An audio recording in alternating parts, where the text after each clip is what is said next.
Iniciamos Cristo Pode Crer, isso é real! Isso tá acontecendo, minha amiga. Estreamos com uma convidada super especial, né? Super especial. É uma honra tê-la hoje aqui conosco. Janiele. Gente, prazer é todo meu. Uma alegria, uma honra poder estar aqui, acompanhar o sonho de vocês, os primeiros momentos de oração. Então, para mim é um presente estar aqui. Deus abençoe sua vida, gente. Amém. A gente está muito honrada porque você aceitou, porque Amém. você nos ajudou, sempre nos auxilia. Particularmente, eu a amo, você ama sua vida, faz diferença na minha vida total. Você sabe a importância, e talvez nem saiba o tamanho da importância de você na minha vida. Estou muito honrada com sua presença. Isso aí. Vamos falar um pouquinho da estreia, né, do programa. O programa vai ser a cada 15 dias, todas quintas-feiras. Toda quinta-feira, 8h30. 8h30. A gente vai estar nos canais de transmissões no Instagram e no YouTube, então já sigam lá as páginas, que é por onde os episódios vão estar disponíveis. Ô, glória! Amém? Jane, a gente vai começar falando um pouquinho da sua vida pessoal, então eu queria que você contasse quem é a Jane, de onde você veio, como foi sua criação com seus pais, com seus irmãos. Fala um pouquinho pra gente. Maravilha! Bom, eu sou filha de imigrantes nordestinos, nasci no Rio Grande do Norte, mas eu fiz 1 ano em dezembro e em janeiro nós já viemos para cá. Então fui alfabetizada, aprendi a falar aqui em São Paulo, né? Acho por isso que não tenho o sotaque tão lindo, né, do Nordeste. Meus pais se casaram muito cedo, então quando nós viemos para São Paulo, tinha o meu irmão de 2 anos e eu de 1 ano, fui criada na periferia de Santo Amaro. Sempre brinco, onde eu fui criada tinha toque de recolher. Paulinha sabe dessa história, mas era um bairro realmente assim muito perigoso, né, da Zona Sul de São Paulo. Aí na adolescência me mudei para a Zona Norte.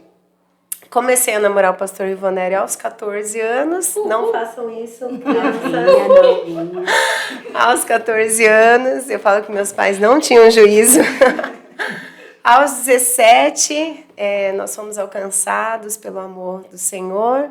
Aos 18, me casei. Aos 19, tive meu primeiro filho. Aos 25, o segundo. Aos 37, a terceira. Uau. O terceiro filho. Então, hoje sou mãe de 3 bênçãos, tenho 2 noras, uma neta. Meu Deus, E bênção. casada há 32 anos. Amém. E como que foi esse processo de vocês se tornarem cristãos? Quem que incentivou um ao outro? Foi você? Foi o pastor? Então, pois é, foi bem engraçada assim, a nossa história. Eu era de uma outra religião e assim, muito convicta, né, da minha religião tradicional no nosso país. Mas aos 17 anos, minha família estava assim, polvorosa, em festa, porque o primeiro primo ia casar. Então estava todo mundo assim muito envolvido, aqueles casamentos gostosos assim de antigamente, que um faz a massa do quibe, o outro faz o bolo, as batatinhas no molho, né? Então estávamos todos nós assim muito empolgados com o casamento do meu primo. Mas ele foi fazer a despedida de solteiro na quinta-feira e na volta ele bateu o carro e o meu primo faleceu. Então aquele mesmo salão que havia sido alugado para ser a festa de casamento dele foi o lugar usado para fazer o velório dele. Então, eu já tinha perdido pessoas, mas não tão próximas, eu acho que eu muito criança. Então, aos 17 anos foi a primeira vez que eu me vi diante de um caixão com um jovem de 21 anos, prestes a se casar, numa fatalidade. E então, naquele caixão, eu me lembro de eu começar a perguntar para onde ele foi, quem seria a próxima pessoa a morrer? Se eu morresse, para onde eu iria? Sabe aquelas questões bem filosóficas da nossa existência, né? Será que Deus nos criou só para nascer, morrer? Não tinha propósito? E isso estava me enlouquecendo mesmo. Então, eu me lembro que eu comecei a ler mais a Bíblia. Sempre fui muito nas missas, catecismo, crisma. Sempre muito fiel, e na época eu quis buscar Deus assim, então eu Tava indo na missa, tendo aula com Testemunha de Jeová. Todos os anos. E aí eu comecei a trabalhar numa loja de surf skate ali em Uau, Santana. Bom. E aí um rapaz, um cliente da loja, que trabalhava numa pizzaria ao lado, né, ali em Santana, ele começou a levar, não conhecia muito da Bíblia, mas então ele começou a levar letras de louvores nas embalagens de pizza. Então ele recortava assim e começou a levar, e aí começou a me evangelizar. Eu lembro que algumas vezes nós discutimos, cheguei a expulsar ele da loja, ele querendo me converter, mas enfim, na insistência, eu decidi que eu iria no dia 3 de março de 91, se eu não me engano foi isso, dia 4 de março de 1991. E no sábado, o pastor Ivanério, até então meu namorado, fez uma surpresa e nós fomos numa pizzaria e ficamos noivos. Ele me deu uma aliança, nós ficamos noivos. Quando ele estava me deixando na porta de casa, e aí eu disse para ele, olha, amanhã eu vou conhecer uma igreja de crente. Ele ficou muito bravo e falou, olha, igreja de crente eu nunca vou colocar os meus pés. E eu falei, maravilha, eu vou. E aí eu me lembro que eu ia sair de casa, acho que às 5 horas da tarde, alguma coisa assim, porque eu ia me encontrar com esse rapaz em Santana para ele levar para o culto, né? E eu, assim, nem passava pela minha cabeça que o rapaz tinha segundas intenções. Eu sempre fui muito lesada para isso, graças a Deus. Então, assim, eu nunca me toquei que o rapaz estava me cantando, né? E aí o pastor ficou incomodado com isso, então antes de eu sair ele chegou, a gente até brinca que o bico dele chegou na frente, mas ele chegou de carro. Na época era Dick Calçados, você se lembra ali? Perto das plataformas ali em Santana, os jovenzinhos tudo rindo. Vocês não sabem o que é isso, né, Paulinho? Mas era... Não sabe. Não sabe, isso aí. Boa. E aí o rapaz estava lá, eu lembro que ele olhou e fez assim, esse moleque aí? Ele entrou no banco de trás, nós fomos, e o pastor sempre conta essa história quando nós chegamos lá. O pastor Paulo estava na porta da igreja e nos recebeu com um abraço. Isso, assim, conquistou o coração do Ivanério, assim, muito mesmo. E aí participamos do primeiro culto, gostei bastante, mas eu lembro que nós viemos embora e a gente até brincou assim, falou assim, não, é legal, né, mas eles rezam alto, né, eles podiam rezar um pouco mais baixo. E aí eu lembro que o pastor fez assim pra mim, então deu, né, agora chega, já conheceu. Mas no domingo seguinte nós estávamos lá e olha só que interessante, esse rapaz que me levou, ele só me levou essa vez porque ele nem era firme na igreja. Depois ele não voltou mais e nós continuamos indo. Porque a gente gostou muito, algo no culto. E eu me lembro que o que mais me chamou a atenção foi ver as pessoas com a Bíblia na mão. E ver as pessoas citando passagens bíblicas sem abrir Bíblia e tal, eu olhava para aquilo e falava, uau, eles conhecem a Bíblia. E aquilo me encantava demais. Mas aí eu tive um acordo com o pastor. Tudo bem, a gente vai... Mas os crentes têm a fama de fazer lavagem cerebral. Uau, então vamos ficar esperto, não vamos deixar os crentes enrolar a gente. Fechou? Fechou. Nós tivemos esse acordo, então eu estava assim. De sábado, domingo às 5 horas da tarde eu ia na missa. Domingo de manhã eu tinha aula com Testemunha de Jeová. Domingo à tarde eu ia na missa e domingo à noite eu ia no culto. Eu queria Deus, eu estava com fome, eu queria saber para onde meu primo tinha ido, eu queria saber para onde eu ia, qual o propósito da minha criação. Acho que depois de um mês, mais ou menos, nós frequentando os cultos, na pregação do então presbítero Toniquinho, hoje nosso pastor Antônio Carlos, presidente do nosso ministério, mas na época presbítero Toniquinho. E aí naquela mensagem foi feito convite para quem queria se entregar para Jesus e eu me lembro... exatamente da cena, eu levantando minha mão direita, a mão que estava com a aliança, e eu pensei, meu Deus, meu noivado agora acabou, porque a gente tinha um acordo, mas eu só sabia que eu queria aquilo, né? E aí, com o olho fechado, o rosto queimando, uma vergonha, né? Escutei presbítero Toniquinho dizendo, glória a Deus, uma vida para Jesus. Daqui a pouco ele falou, amém, mais uma vida para Jesus, que eu abri o olho assim, era...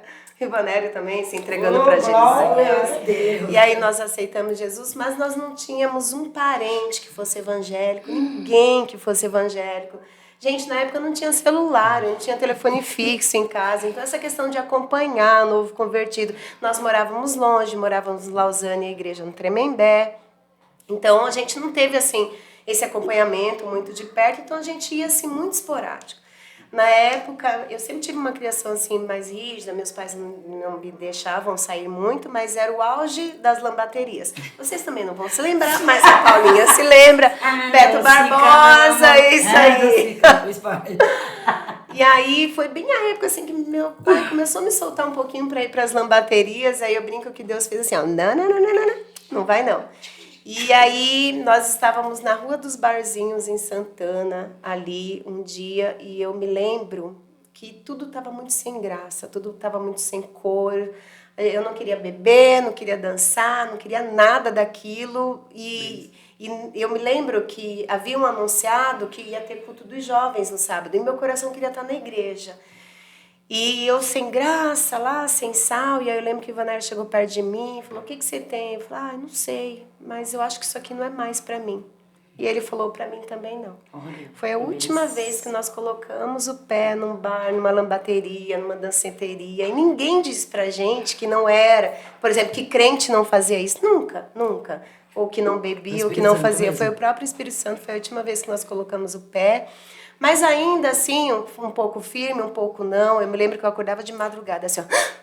Meu Deus, eu sou crente. Ai, que desespero, me dava um desespero. Como assim? Eu sou crente.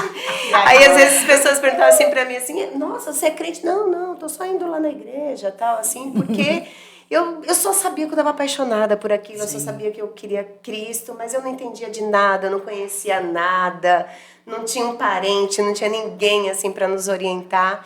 E aí, em dezembro, no dia 14 de dezembro do mesmo ano, houve uma fatalidade. Meu cunhado foi morto, enganado por policiais, no comando policial, e aos 19 anos. Então, assim, foi... Acho que por isso que eu, na minha profissão, me especializei em cuidado com luto, né? É algo que eu gosto muito, de cuidar de pessoas, porque talvez a minha trajetória começou com o luto, né? E aí foi onde nós firmamos mesmo na igreja, e aí eu me batizei, nós nos batizamos. Na verdade, eu me lembro, meu cunhado faleceu em dezembro, em janeiro. Jean, meu cunhado, hoje pastor Jean, na nossa igreja sede, Cássia, que ainda eram namorados na época, Henrique, o esposo da Deza, Adriana, todo mundo aceitando Jesus num culto de quarta-feira, no dia 1º de maio de 92, todos nós estávamos passando pelas águas do batismo, inclusive minha mãe, aí já estava se batizando todo mundo, acho que em menos de um ano, todos os meus cunhados, minha sogra, todo mundo já estavam se batizando também e servindo ao Senhor. Hoje eu posso dizer assim que 80% a 70% de toda a família, dizendo assim, tios, primos, todos ou servem a Deus, e os que não servem são completamente conhecedores. Meu Deus, através de um jovem pizzaiolo, foi lá para conquistar Jane para Cristo, que ele não voltou, a família inteira veio se render ao Senhor. Sim. Eu falo que através de uma vida, Deus pega as próximas, a minha também foi bem parecida. Exato. E eu creio que cada um tem a sua história em particular. Falando sobre isso, Jane, sobre nunca mais entrar em balada, eu tenho muita dificuldade, tive, viu, gente? Tive muita dificuldade de entender isso, ou de respeitar, ou de não ter temor certo tempo pelo Senhor. Talvez eu fiquei muito tempo perdida, eu acho que foi mais esse ano que eu venho me encontrando, eu venho vivendo essa nova fase. E o que você diria para as pessoas que não entenderam que isso não é certo, em obediência imediata? Acho que foi a Andressa que veio pregar na nossa sede, e ela falou, obediência imediata. É obediência. Obediência tardia é rebeldia. Meu Deus, eu quase me engoli dentro do banco. Oh, Deus, que paz. Eu só senti o chicote de Jesus que ele deixou. E o que você falaria para essas pessoas, que um dia foi eu que você já falou, como que elas podem entender esse processo, entender que é questão de renúncia mesmo, se não é rebeldia e tá contra a palavra. E a gente tinha falado até com o pastor aqui sobre crente Raimundo. Um pé no mundo, um pé na igreja. O que você falaria para essas pessoas que estão aí tentando se entender, tentando se encontrar? Porque hoje em dia eu vejo uma dificuldade na igreja do discipulado, né? Sim. Eu acho que é uma falha nas nossas igrejas, é o discipulado. Eu tive um discipulado muito bom. Não vou contar com quem. É um discipulado muito bom, e outras pessoas também. E o que você falaria para essas pessoas? Na verdade, eu acho que a nossa entrega e obediência, ela vai estar sempre medida ao quanto nós temos dele, o quanto nós somos apaixonados por ele. A tentar fazer por força própria, a gente vai desistir. Porque aí nós nos tornamos religiosos seguidores de regra. Então, assim, eu não faço porque é pecado, eu não faço porque vou para o inferno. Mas quanto mais nós nos enchemos dele, mais a gente se esvazia de toda e qualquer outra vontade. Entende? Então, eu diria que está, assim, pare de lutar contra as suas vontades, pare de lutar contra o pecado e se encha dele. E ele vai guerrear contra o pecado, ele vai... Né? Porque quando a gente pensa nos frutos do Espírito, né? Amor, paz, longanimidade. Quando a gente pensa em separação, santidade, é tudo obra dele. Nunca nossa. Então, o que a gente tem que fazer para vencer todas essas? Porque nós teremos tentação até nós termos um corpo transformado, até irmos para o céu. Então, é o quanto nós nos enchemos dele, o quanto nós o buscamos. Eu lembro que ao longo de toda a minha trajetória, eu sempre me questionei como as pessoas conseguiam ser, eu vou usar esse nome normal, tá? Crente normal. Por exemplo, crente light, né? Tal, porque eu sempre enxerguei a conversão como um dos atos mais radicais de toda a nossa história. É como se nós tivéssemos literalmente sido atropelado, e a Paulinha vai se lembrar que tem esse exemplo no livro, né, Formação de um Discípulo. Sim. É como se ter um encontro com Cristo é como se nós disséssemos o seguinte: um grande caminhão de toneladas passou em cima da gente, ou seja, não sobra mais nada do meu eu antigo. É impossível eu ter esse encontro total e genuíno com Cristo e não haver mudanças dentro da gente, né? Então, assim, quem leva um evangelho muito light no sentido, busco de vez em quando, leio de vez em quando, vai cair. Vai cair.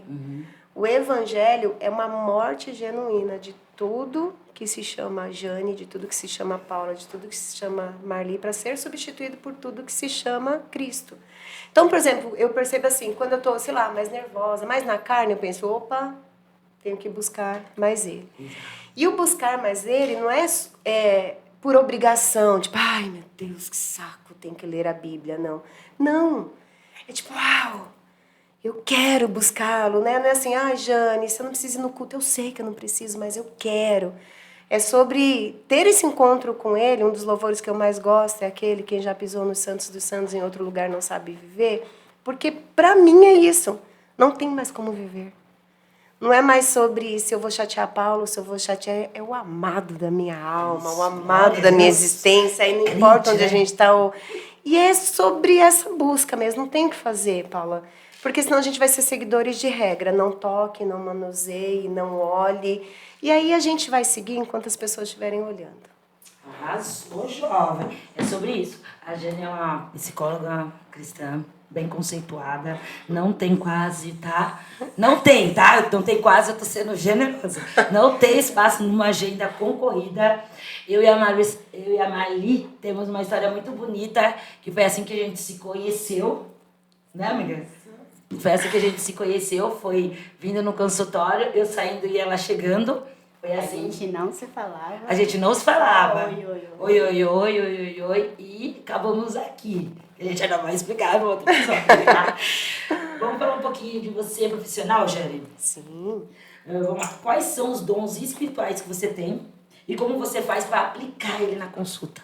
Para semear aquela sementinha assim a pessoa perceber. Ainda mais aquelas pessoas que não são crentes, não são cristãos. Como que você faz? As dificuldades e tudo mais. Tá.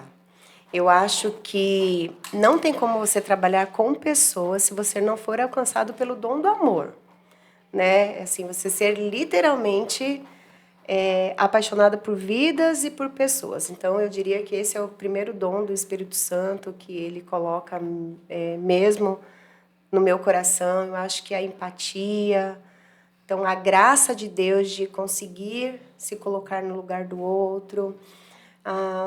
Acho que também o não julgamento. Eu falo que eu vivo um milagre nessa área mesmo, porque nem que eu tente, eu não consigo julgar.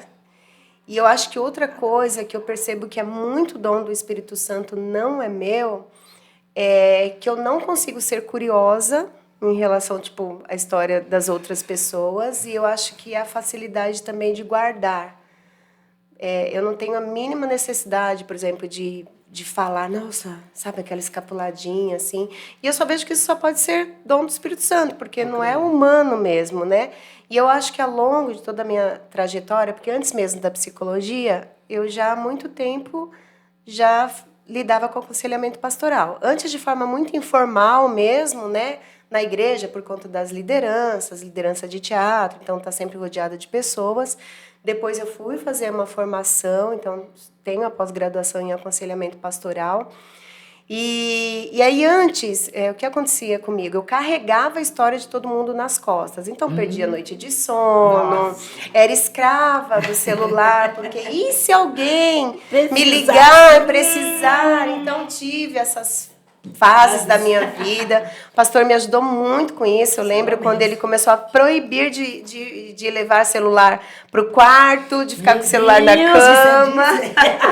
Então, assim, ele me ajudou bastante, me doutrinar nesse sentido, né? E eu acho que é mais uma coisa, assim, que é uma graça mesmo de Deus. Hoje eu não carrego. Eu entendo que existem algumas histórias, algumas pessoas que o Espírito Santo me faz interceder de formas mais direcionadas, algumas histórias assim, mas não é um peso, não é uma coisa, por exemplo, que eu tenho, sei lá, 8, 9, algumas vezes, raramente, mas acontecem 10 atendimentos no dia e que eu vou para casa, por exemplo, não consigo dormir, eu fico atormentada, ou fico pesada. Zero. De jeito nenhum, né? Inicio, a primeira sessão no consultório é minha, com o Espírito Santo, e encerro também com ele orando e apresentando. Tipo, eu não me atrevo a atender ninguém sem conversar com o Espírito Santo primeiro. Nem me atrevo, porque aí eu serei tão pequena que vou confiar só nas técnicas da psicologia. Agora imagina você ter do lado o Criador daquela pessoa. Aquele que conhece passado, presente e futuro. Aquele que visita inconsciente, consciente, subconsciente. Aquele que conhece esquemas. Aquele que, nas áreas em que a psicologia diz assim, infelizmente não tem cura, eu olho e falo, bobinho, você não conhece o nosso Cristo. Então, assim, tem muito testemunhos, assim, de viver situações mesmo, assim, no consultório. Sabe, assim, de você lançar perguntas direcionadas ou, do nada, você criar uma técnica ali, assim, a pessoa olhar para você, achar que você está dominando tudo ali e vir algo assim da pessoa falar, meu Deus, e por dentro eu tô também, meu Deus. Sabe aquela coisa assim, depois a pessoa sai, assim, eu falo assim, até logo, até o próximo, quando termina eu falo, uau, Espírito Santo, o que foi isso? Então, assim, inúmeras experiências assim. Maravilha, amiga. E você sente que algumas igrejas, não vamos generalizar, né? Ainda tem um pouquinho de preconceito quando envolve questão de problema psicológico, de achar que... Porque, assim, tem coisas que a gente resolve com a oração. Sim. E tem coisas que a gente resolve com a psicologia, com os médicos. Você sente isso de algumas igrejas? Sim. E a minha trajetória com a psicologia, ela é engraçada, porque eu já fui essa crente. Então, eu já fui essa crente que, tipo, meu Deus, crente procurar psicólogo de forma alguma. Então, assim, ansiedade para mim, tipo, mas a Bíblia tem solução para todas as coisas. Então, ansiedade era falta de Deus, depressão era fruto de pecado, né? E afastamento de Deus. Eu já fui essa pessoa. E isso já depois de teólogo. Na verdade, eu acho que lá no Mackenzie, na época do bacharel em teologia, a gente teve psicologia pastoral. Então, assim, a professora foi incrível. Então, foi o primeiro contato que eu tive com psicólogos cristãos. Sim. E aí, então, meu preconceito deu aquela quedinha, porque eu falei, uau, que incrível, né?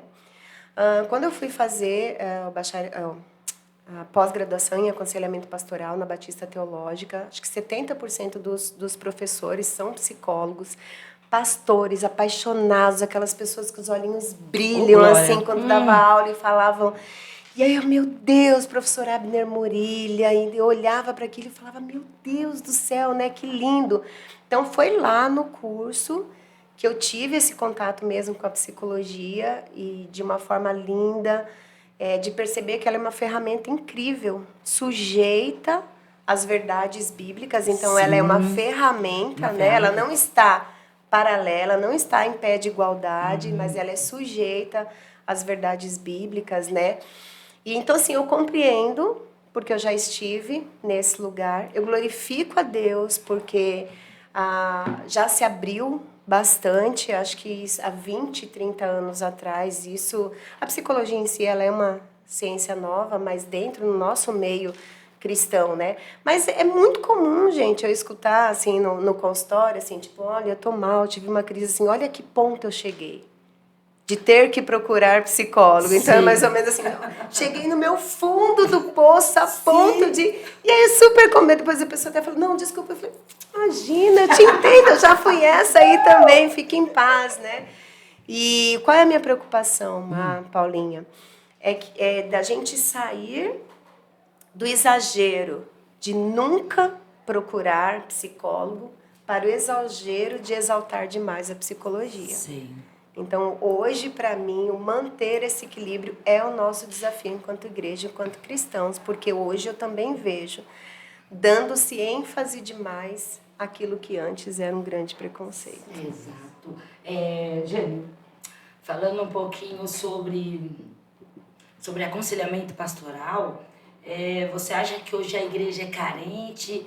Você acha que deveria ter mais psicólogos cristãos ou você não precisa ter a formação para aconselhar? Porque a gente vê que várias pessoas não são bem acolhidas pela igreja e aí se desviam, e aí não voltam mais, aí foi magoada, ou a pessoa levou muito pro exagero religioso ou muito pro exagero do outro lado. O que você acha? Sim, essa foi a sensação que eu tive quando eu fui fazer após em aconselhamento pastoral. Sabe quando te dá aquele desespero de alma, assim, de pensar, meu Deus, todo pastor, todo líder precisa ter pelo menos uma base sobre isso. Porque em algumas aulas eu pensava, meu Deus, como eu já dei mancada. Meu Deus, como eu já errei. Por desejo de acertar, por vontade de acertar, porque a faculdade foi a vida, o aprendizado foram as pessoas, né?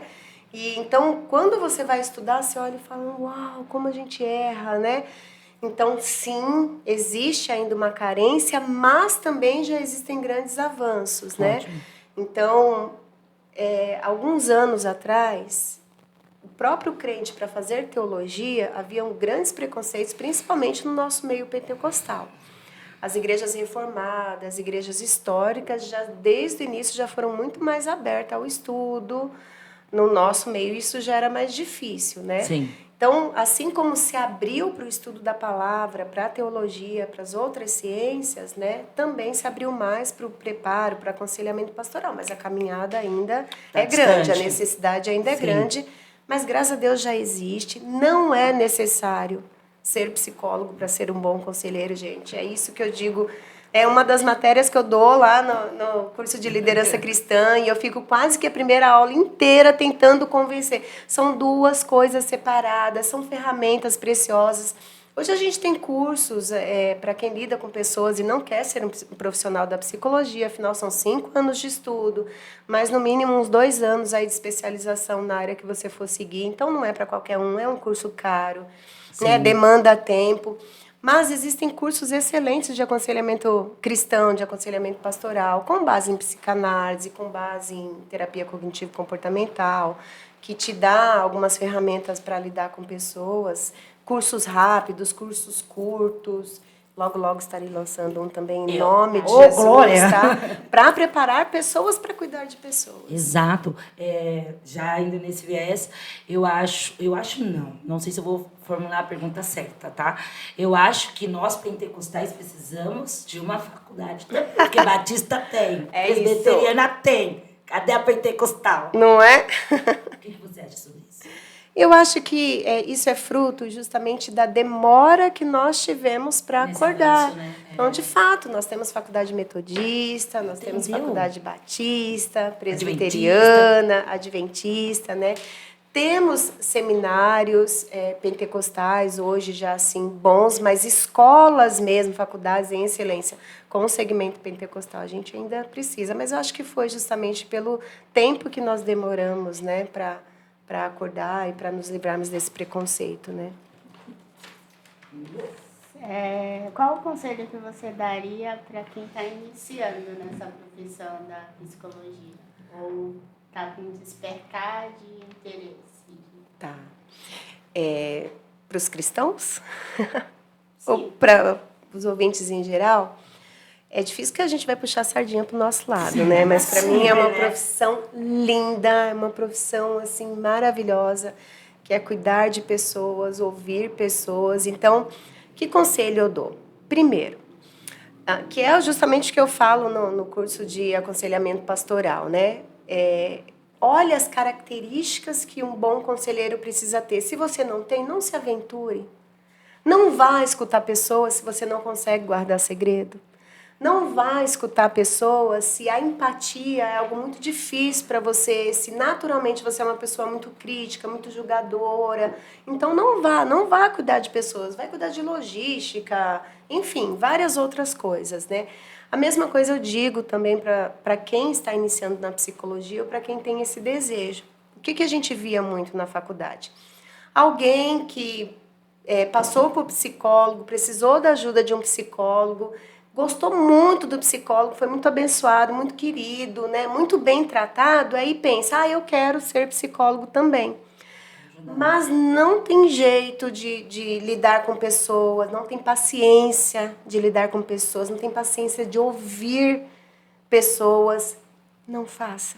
Vai pro TI, vai mexer com o computador, Exato, várias áreas. Porque a gente vê profissionais que acabam sendo maus profissionais, machucando pessoas. Estão machucadas, Exatamente, né? levando as suas frustrações para a vida das pessoas. E é muito sério. A nossa profissão, ela é muito séria. A gente lida com o destino de pessoas. Eu vi um vídeo onde a menina ela desabafava que a psicóloga tinha abandonado ela. E aí, nos comentários, as pessoas estavam falando que provavelmente ela se apegou demais à psicóloga e acaba que a psicóloga tem que quebrar esse ciclo, né? Você não pode se apegar tanto assim. Você já teve algum caso parecido onde você precisou fechar o atendimento, não seguir com o atendimento? Não, fechar o atendimento não. Sempre a gente prepara a alta. A alta é como um desmame de medicação. Então, se você atendia semanal, você passa para quinzenal e você vai dando essa segurança para a pessoa, né? Então, você vai dando essa segurança para ela. Você passa para semanal, quinzenal, já avisando para ela, olha, daqui a pouco a gente vai para mensal. E aí depois vai para trimestral, a gente fala que é uma manutenção. Vai seguindo até a pessoa... e você vai dando essa consciência da pessoa, olha, você precisa andar sozinha, você consegue, você é capaz, você vai dando autonomia para ela, né? Esse caso precisa ser estudado para entender o que acontece. Então, a gente tem algumas patologias, a gente tem algumas crenças, por exemplo, uma pessoa que ela é atravessada por um esquema de abandono. Então, ela acredita que ela não é digna do amor de ninguém e que no final todo mundo vai abandoná-la.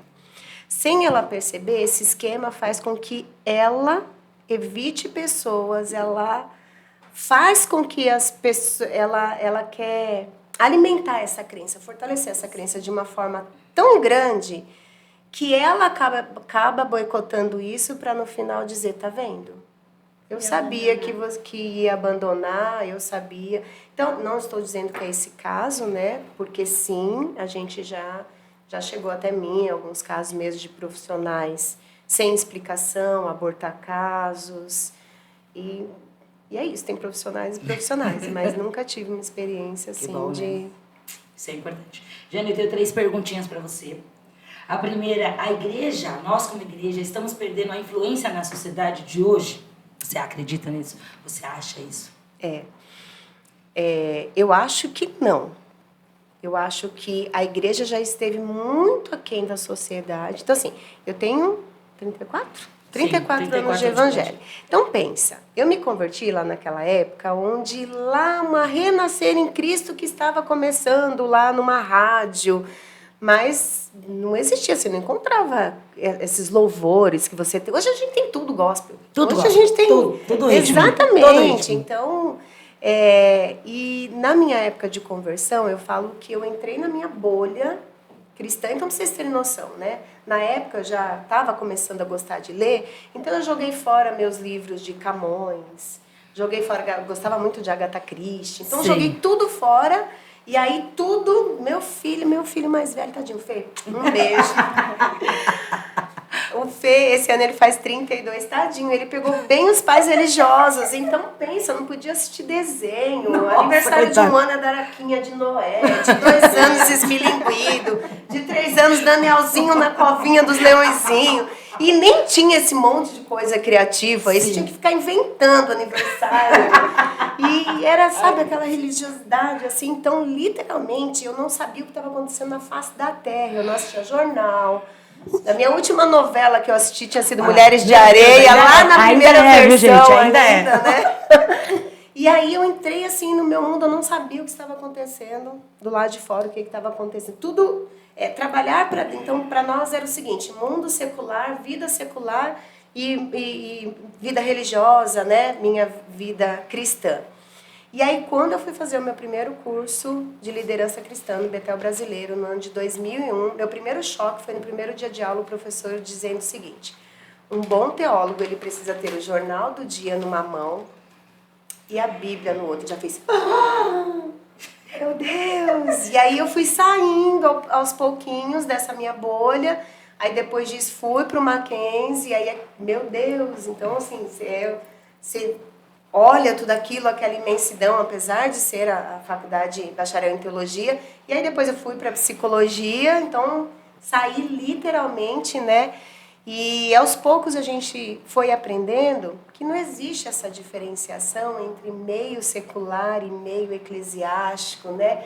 A vida normal e a minha vida cristã, mas tudo é para Cristo, tudo é para a glória dele. Então, assim, fazer teologia, fazer medicina ou fazer TI não tem diferença, porque ali no TI é o campo missionário, o biólogo é o campo missionário, o comerciante é o campo missionário. Então, sabe quando parece que uma venda sai assim dos seus olhos e você fala, uau, tudo é para a glória do Senhor. Então, assim, a que fez enfermagem não é menor do que a que fez teologia, que não é menor do que a cabeleireira, que não é menor, mas aonde Deus nos colocou é nosso campo missionário. Então, eu acho que não. O que a gente paga hoje é o preço por termos ficado tanto tempo recolhido dentro das igrejas. Sim. Então, nós perdemos o espaço acadêmico, onde a maioria dos professores nas faculdades deveríamos ser nós. Exato! Né?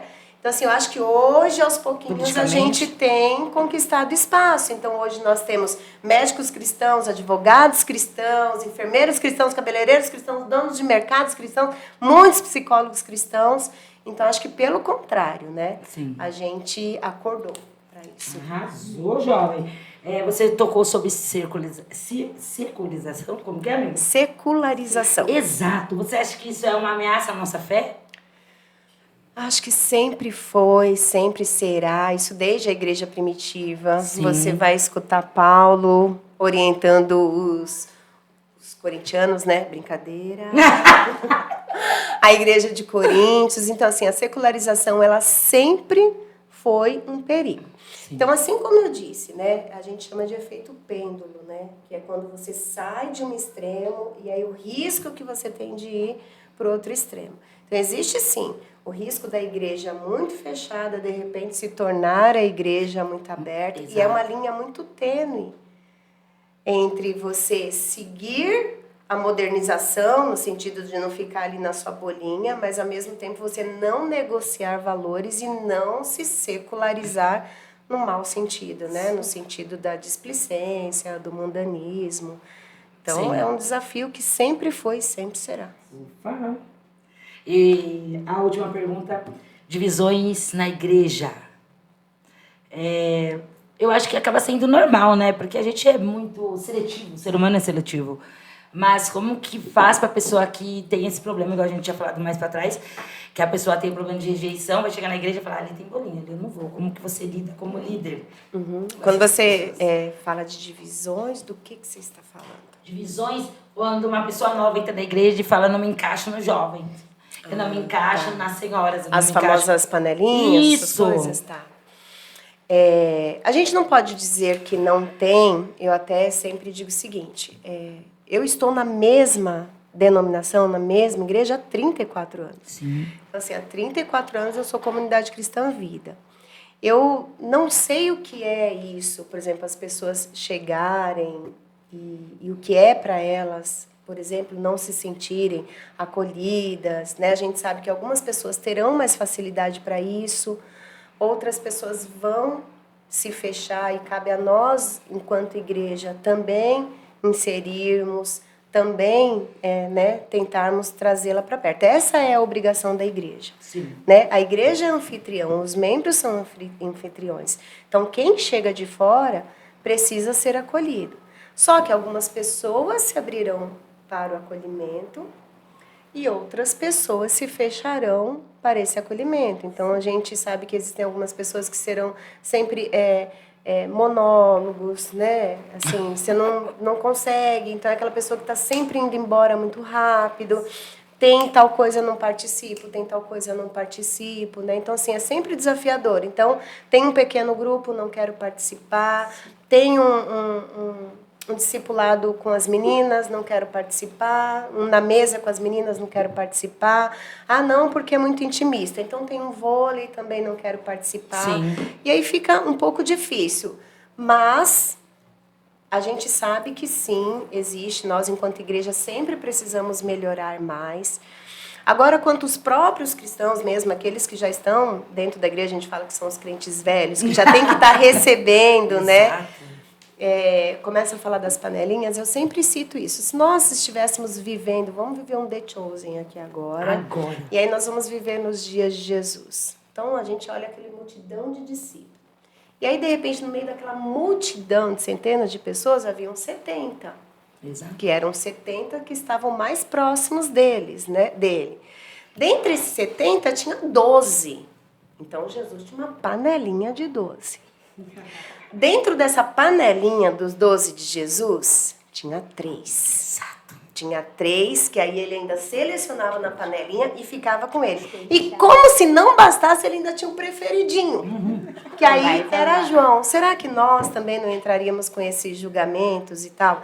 Então, assim, existe, mas a gente precisa diferenciar o que é panelinha fechada, o que é grupo de afinidade. Todas as pessoas precisam. Gente, não tem como você andar com todo mundo. Exato. Não tem.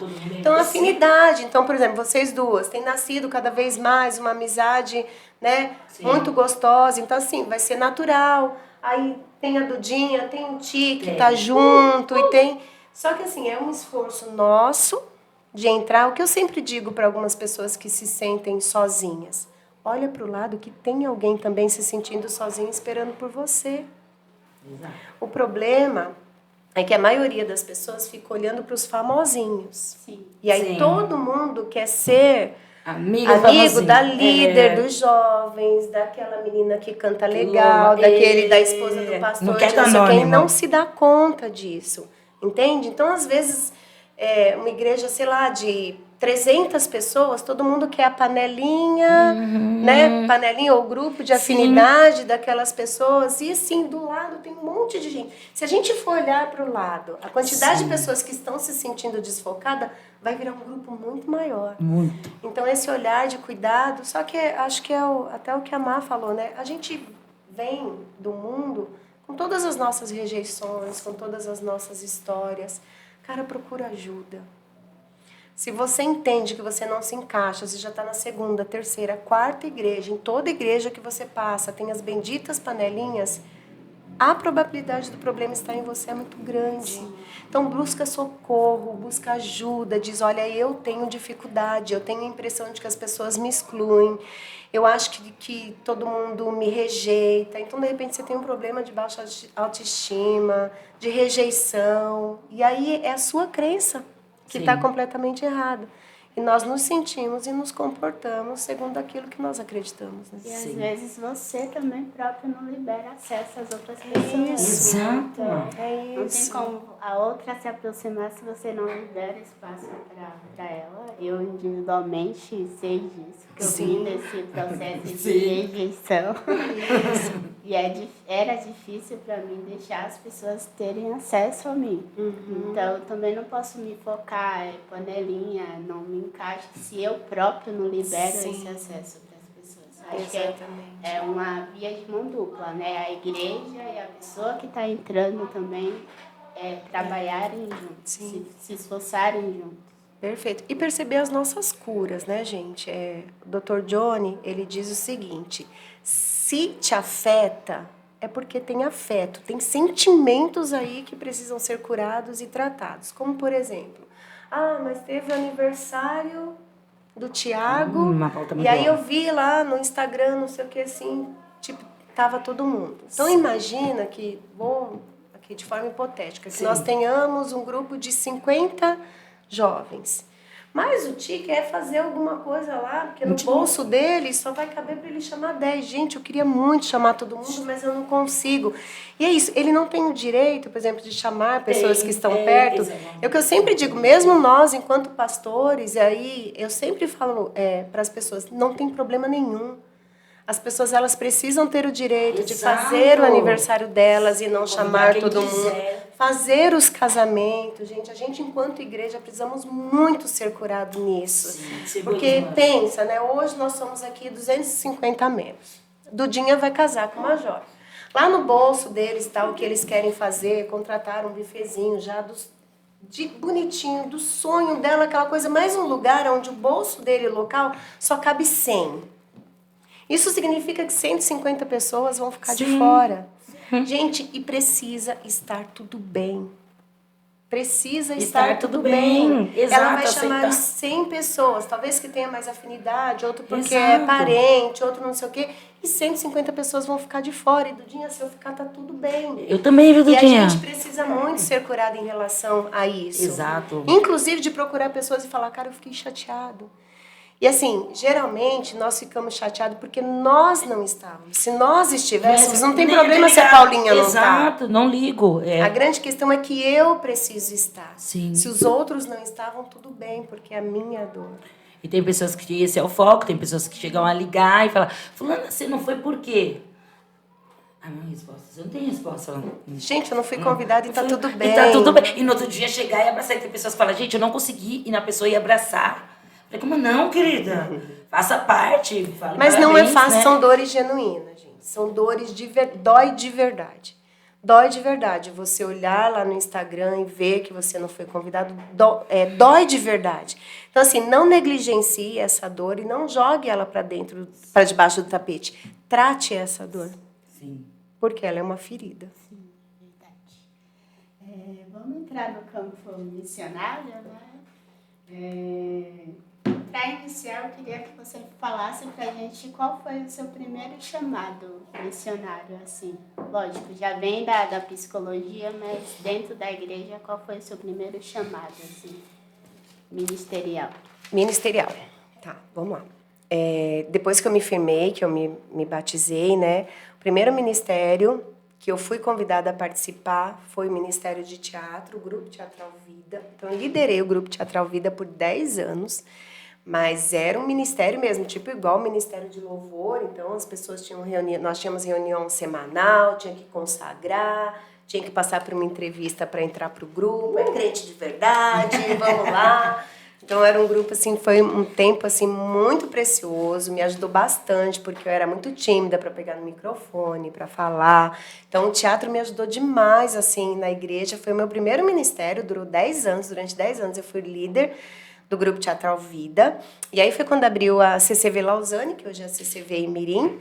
E aí, na época, o pastor Antônio Carlos, nós já estávamos fazendo o nosso primeiro curso teológico, aí o pastor Antônio Carlos, né, pediu para eu estar passando a liderança, passei para a Carol, que tocou o grupo de uma forma muito linda, porque é difícil você passar filho, né? Sim.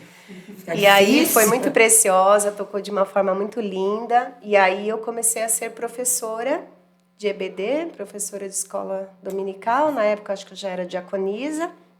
E aí, depois, eu fui consagrada missionária, que para mim assim foi um choque muito grande, porque até então, na CCV, vocês não sabem disso, mas a CCV já foi aquela igreja que mulher não fazia nada, tá? Os nossos primeiros 10 anos, né, enquanto nós éramos uma igreja só, o pastor Paulo, querido, né, já dorme no Senhor, então ele era um militar, assim, nossa raiz é do Brasil para Cristo.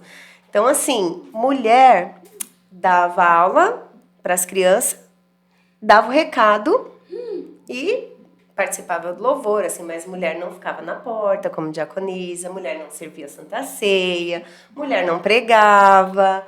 Então não tinha assim, nós não fazíamos nada disso. Quando viemos para o Lausânio, o pastor Antônio Carlos começou aí nos dando essa autonomia, e nós começamos a dar aula, aí vieram as primeiras pregações, tremendo, passando mal, né? E aí foi quando veio o convite para mim, para a Silvana, né? Sermos consagradas à missionária. Eu entrei numa crise maluca, como assim? Porque até então a única missionária existente na minha cabeça e na nossa igreja era a missionária Lindina, esposa do pastor Paulo. Então, assim, como assim? Não existia isso na história das mulheres. Então, assim, perdi noite de sono e foi bem difícil, mas me rendi à vontade de Deus para as nossas vidas. Então, eu e a missionária Silvana fomos as primeiras missionárias, mesmo depois da missionária Olindina, a sermos consagradas na igreja. Então, eu brinco assim, gente, eu e a Silvana, a gente veio com a foice na mão, abrindo aí o caminho para a mulherada. Nem sempre foi assim, mas graças a Deus, pastor Paulo sempre nos honrou, sempre nos abençoou, tudo sempre muito debaixo da bênção do pastor Paulo. E aprendi demais com a Silvana, minha mentora, minha mestre aí. E aí foi indo os trabalhos, depois os convites para pregar, ministrar, palestras, aí foi indo. Vamos lá, sobre missões. No caso, eu quase lembrei que eu sou dessas que eu trago minha colinha. O que significa ser missionária para você, Jane? Você sabe que esse é um dilema que nós temos aqui na Comunidade Cristã Vida, porque a nossa função propriamente dita, função executiva, uma missionária na Comunidade Cristã Vida, ela tem mais uma função pastoral do que missionária de campo. Exato. Mesmo como o nome, né, dos missionários que a gente está acostumado, né? Mas esse coração voluntário para o serviço, para a obra, também sempre esteve no meu coração. Eu acho que o primeiro trabalho missionário, né, de missão urbana mesmo, que eu fiz foi no local onde eu conheci a Paulinha. Então, acho que foi o primeiro mesmo, que durou 9 meses ali. Em Terra Preta, Mariporã. Longe, eu acho viu? Que foi exatamente. Resposta de oração. Então, hoje, quando eu passo por lá, esse caminho, eu falo, meu Deus, toda quarta-feira eu vinha para cá. Então, acho que assim, um trabalho mesmo, missionário, propriamente dito, foi lá, onde eu conheci a Paulinha, mas houveram outros mesmo, fora, em Santa Catarina, nós já fizemos alguns trabalhos. Sim. Mas é isso, no nosso ministério, uma missionária, ela tem mais uma função pastoral, Sim. de cuidado de pessoas, do que de campo. Abrindo um parêntese, a Jane é resposta de oração, para quem não sabe, na minha vida. Por quê? Porque eu saí da Cracolândia, Deus me tirou da Cracolândia, tá?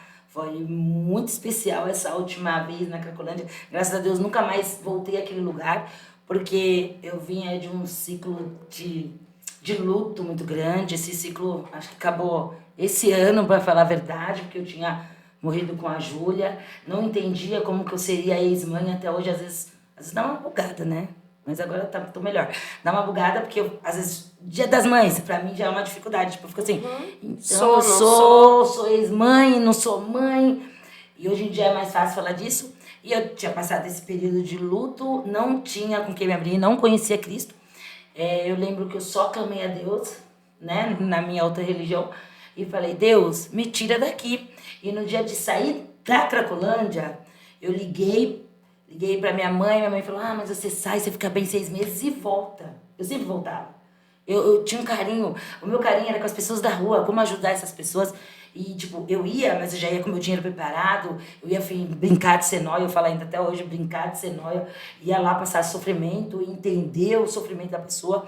Tinha conhecidos meus, eu tirei a palavra amigo, porque a palavra amigo me remete à amizade, não à amizade. Tinha conhecidos meus da rua, que eles estavam 32 anos, chegaram na Cracolândia e não foram embora. Então, meu medo era ir embora. Já tinha 1 ano e 6 meses que eu estava lá e eu achava que era 5 meses. E eu lembro que eu clamei a Deus, aí falaram, tá tendo alimentação na praça, com um grande pastor meu, pastor Mário. Eu cheguei nessa praça e todos vêm falar comigo, você tem algo de Deus, você tem algo de Deus? Eu, né? Aí veio o pastor Mário, falou, quando ele falou família, mãe, isso já me perturbou. Aí eu passei o telefone pra ele, eu vou ligar pra sua mãe, eu falei, não, mas foi rápido, fugi dele assim rápido, marquei com ele na outra quarta-feira eu não estava, porque o inimigo ele não brinca de ser inimigo.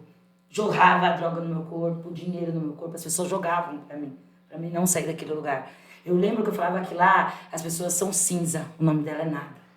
É um retângulo que você não conseguia, eu sou da época da boca do lixo, você não conseguia sair, eu não conseguia sair daquele quadrado. Eu não conseguia, eu chegava numa esquina, fechava, voltava, o dinheiro vinha na minha mão. Eu fechava, quando eu tinha que sacar no Itaú, eu não tinha digital, era 1 hora tremenda de abstinência. Por quê? Porque eu não conseguia executar. Fora os olhares, fora isso, fora o julgamento, fora a sua mente, porque carregada de várias coisas, não conseguia. E eu lembro que nesse dia eu pedi, então eu sentei e falei, hoje é terça, hoje eu não vou pedir. Do jeito que eu sentei, 1h30 da tarde, numa guia, tinha um relógio, nascia assim, na luz, um relógio, eu sentei, e as coisas chegavam, eu que eu tinha comprado, eu falei, dá até 8h30, que é a hora que a minha família vai chegar. De boné, de óculos, de trança, assim, pra ninguém me conhecer. E nisso, no meu coração, foi dando 8h30, daí no meu coração falou assim, levanta. Não consigo. Levanta. Se eu fechar os meus olhos hoje, eu consigo ver as correntes. Sabe corrente com uma estaca no chão? Eu consigo ver ao chão. E falava, levanta. Eu falava, não consigo. Eu falava, levanta. Quando eu levantei, a minha família estava sendo guiada por um pastor cego. E ele falava assim para minha mãe e para meus pais, aonde eu pisar, você pisa. Com quem eu falar, você fala. E o pastor era cego. Quando eu levantei, eles estavam na minha frente. Eles não iam me encontrar. E essa foi a primeira vez que no meu coração, ele falou igual ele falou para Mateus, vamos e não olhe para trás, que eu voltava para trás, eu voltava para abraçar alguém, eu voltava para dar o meu dinheiro, eu voltava para dar o que eu tinha para a pessoa, sabe? Porque eu sabia que eu tinha uma família. E dessa vez eu fui... Perdi a carona, ficamos conversando, tava minha mãe, uma grande amiga minha, a Grazi, que é a King, a minha irmã, meu pai, que sempre foram atrás de mim. E aí o carro foi embora e a Paula não ia mais. Lotou a perua. Pastor Mário, bem disposto, falou, eu levo. Colocou 3 homens muito sinistros atrás da gente, fomos nós 3. Ele olhava pra mim e falava assim, tudo bem? Eu, Os caras muito cara de sinistro, comi todas as balas dele, ele vai contar um dia. E nisso fui para essa Terra Preta, onde a casa de recuperação chamava Nas Mãos de Deus. Terra Preta é um bairro de Mariporã. Muito longe, tá? Muito longe. E minha conversão foi muito rápida. Eu me converti no livro de Jó. Eu me via como Jó. Não blasfemando contra Deus, mas muitas questões. E queria mostrar para ele. Falar, Deus, por que eu? Por que eu? E com 3 meses eu comecei a orar. Senhor, onde eu vou congregar? O que é congregar? As igrejas que eu pensava passava pelo meio de onde usava droga. Era uma no piscinão, era uma... Eu falava, ixi, até eu chegar lá, filha, já perdi o caminho. Senhor, onde eu vou congregar? Traz a pessoa até a mim. Eis que chega. E a primeira pergunta dela pra mim foi qual? Onde você congrega? Eu falei, não, onde você mora? Onde você mora? Eu falei, Lausanne. Ela, eu também. Resposta de oração. E estamos aqui. Um resumo de uma história. Verdade. Continuando em missões? Pode? Pode você? Quer eu? Se quiser, eu faço tudo, você sabe. Mas foi, voltando aí à casa de recuperação, foi um tempo muito precioso. Eu falo que foi uma das minhas maiores faculdades. Conheci vidas muito preciosas lá. A Paula realmente foi uma paixão à primeira vista, né? E a gente já sabia que quando ela saísse da casa, minha vizinha, então aquilo que só Deus pode fazer mesmo, né? Que ela viria congregar aqui. Mas foram muitas histórias ali, muitas mulheres. Passei medo, passei situações muito difíceis lá. Mas era um amor por aquelas mulheres, assim, que doeram o coração. Tia Catinha, de Verinha. pôr meninas dentro da casa dela, Nossa. da gente encher peruas e trazer todas as meninas para vir tomar Santa Ceia aqui. Então, assim, lotar um culto aqui com todas as meninas da casa para vir tomar Santa Ceia. Uma viagem uma que viagem só não Deus... acabava mais. Mas são faculdades, gente, que livro nenhum vai poder dar, né? Verdade. O que se passa lá é Deus, é joelho. É isso. É um campo de batalha, é o joelho, é você entender a dependência de Deus. Tem mais uma pergunta? Missões? Sobre missões? Não tenho, não lembro.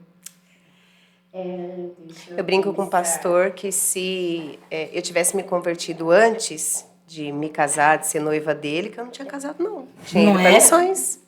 Tinha ido para missões, para o campo, missões. Você tem que eu sonho com Médicos Sem Fronteiras. Meu Deus, eu sempre sonhei. Eu nem era crente, eu já sonhava, você acredita? Aí, agora já foi.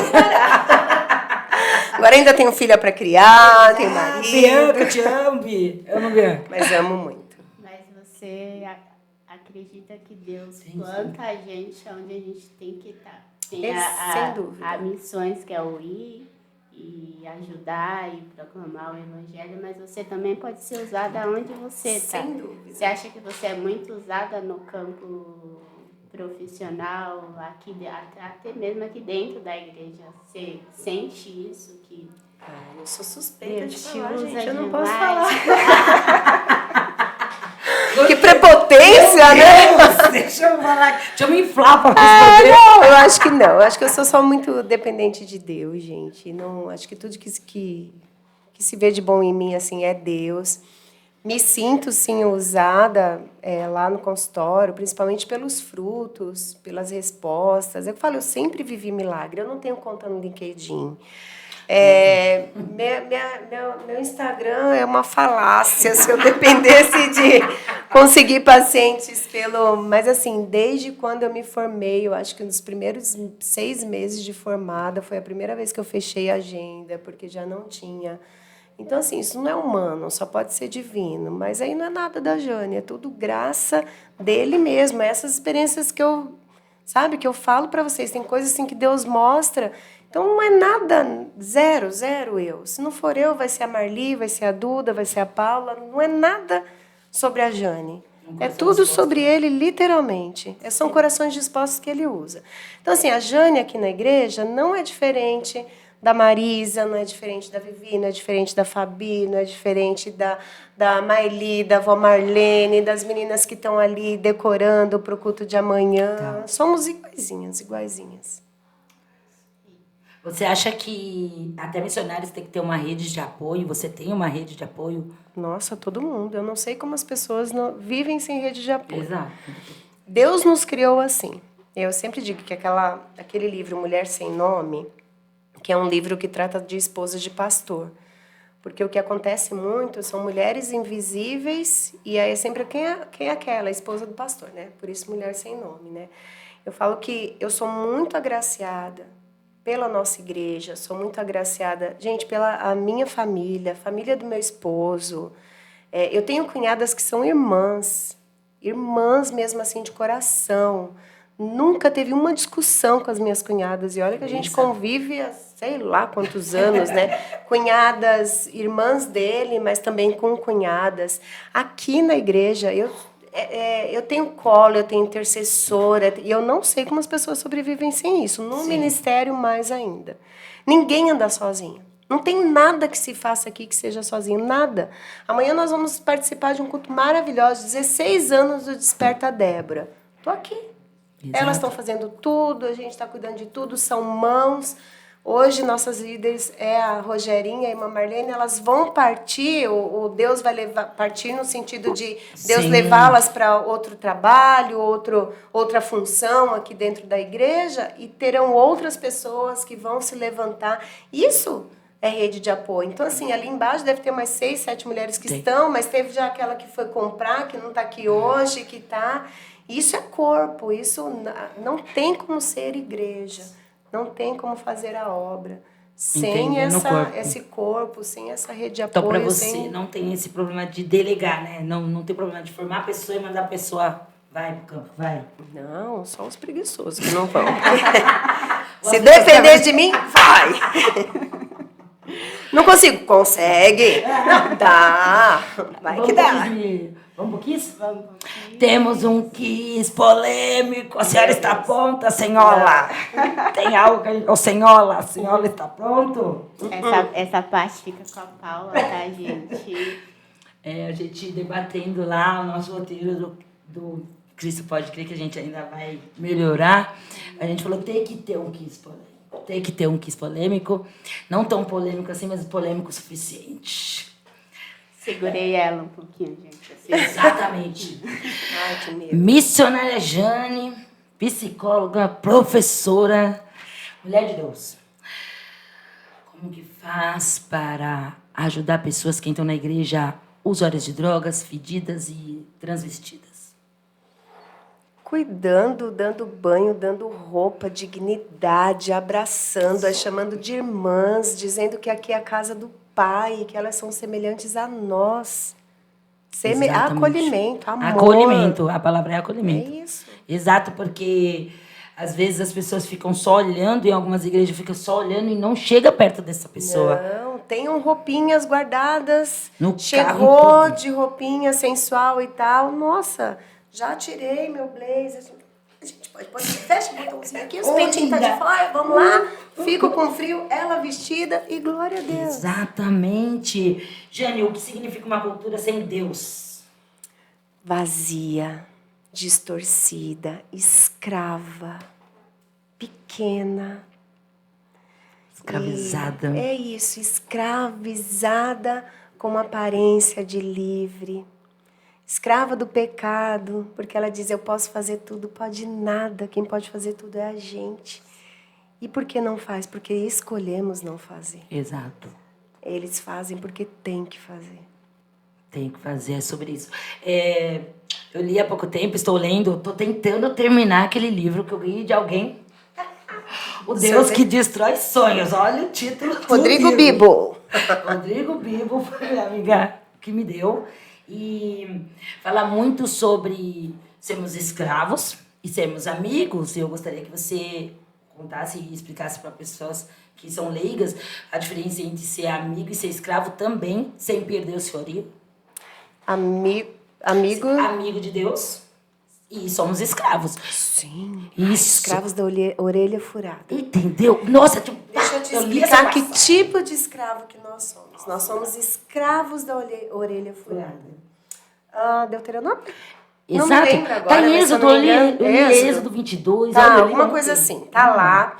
Quem eram os escravos da orelha furada? Eram escravos que já tinham pago a sua dívida. Então, eles tinham direito à liberdade, mas eles escolhiam, por vontade própria, por decisão própria, continuar sendo escravo daquele senhor. Sim. Então, para isso havia um ritual. Eles iam lá até uma praça, um lugar lá onde tinham que ter testemunhas, né?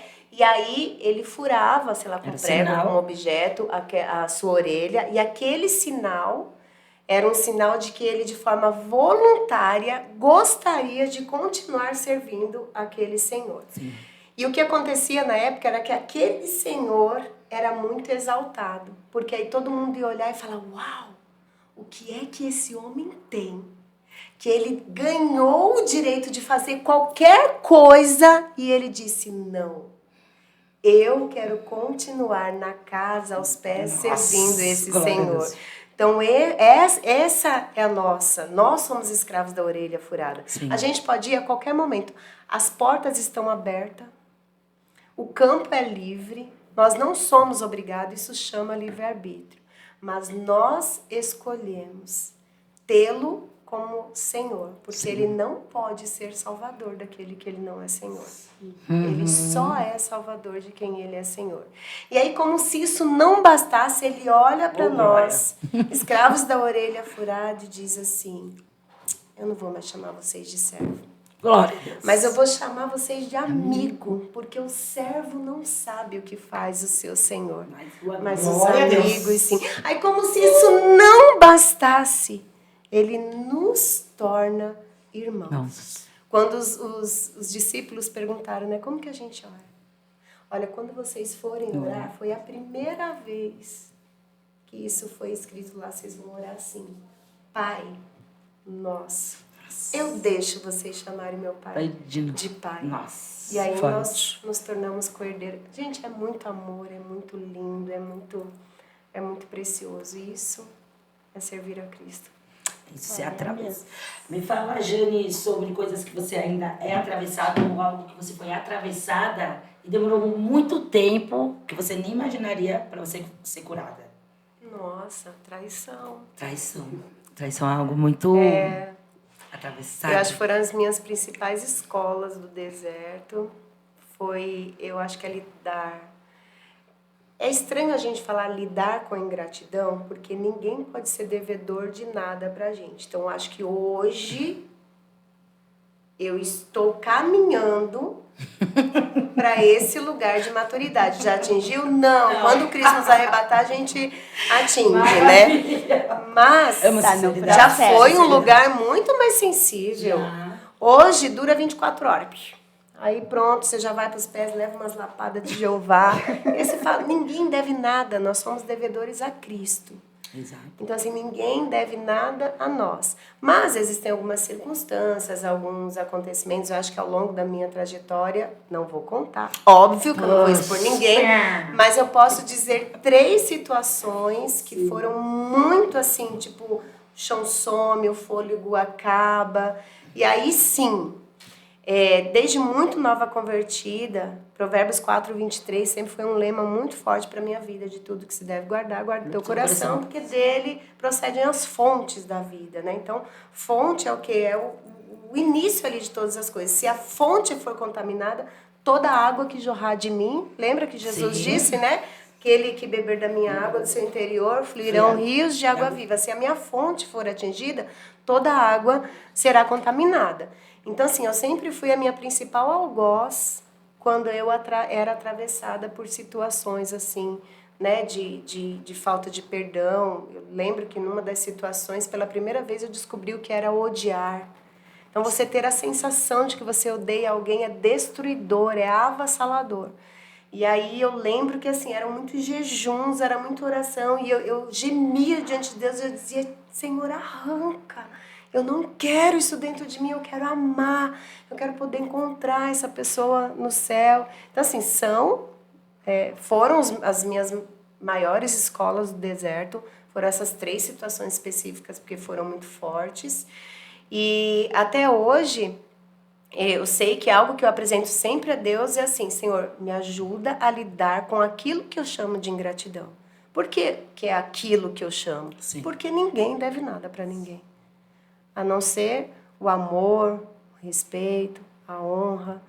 Mas quando a gente fala sobre o fazer para o outro, a gente precisa que isso não seja só da boca para fora fazer para Cristo, gente. A gente precisa todos os dias repetir para nós qual é a tua maior motivação. Por que é que eu faço o que eu faço? Todos os dias, todos os dias, todos os dias. Jane, eu vou te falar 3 perguntas. Você vai responder 3 perguntas, não, 3 palavrinhas e você vai falar o que vem na sua cabeça sem pensar, tá bom? Igreja. Amor. Família. Missão. Jesus. Meu tudo. Oh, glória a Deus! Curiosidade sobre a Jane. Você recebeu alguma curiosidade? Como você faz o seu sermão? Como você se prepara para trazer a palavra? Se você tem algum ritual maluco, que tem um ritual maluco. Ah lá, gostei. Eu já tive.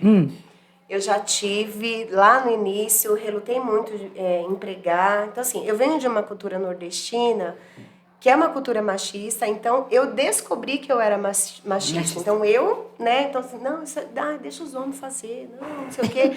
Então eu nunca fui a feminista, nunca fui a mulher empoderada. Inclusive, eu me lembro que um dia era o Dia da Mulher Empreendedora, né? Eu recebi um convite, era até um podcast evangélico e tal, assim, Jane, né, pra você participar e tudo. E eu lembro que naquele dia eu fui muito direcionada para Deus por um não. E foi muito forte, foi muito claro Deus dizendo, não, você não. Nossa. E aí o Senhor disse, né, eu não quero o meu nome ligado à mulher empreendedora, à mulher, mas eu quero muito mais a mulher mãe, a serva, porque isso sempre aconteceu, nunca foi alvo. Sim. Então, minha vida profissional sempre aconteceu, nunca foi alvo. Então, abrir mão de outras coisas para poder ser mãe, cuidar da minha família, então sempre foi alvo, né? Então eu relutei muito por altar, por pregar, né? Perdi a noite de sono, dava dor de barriga.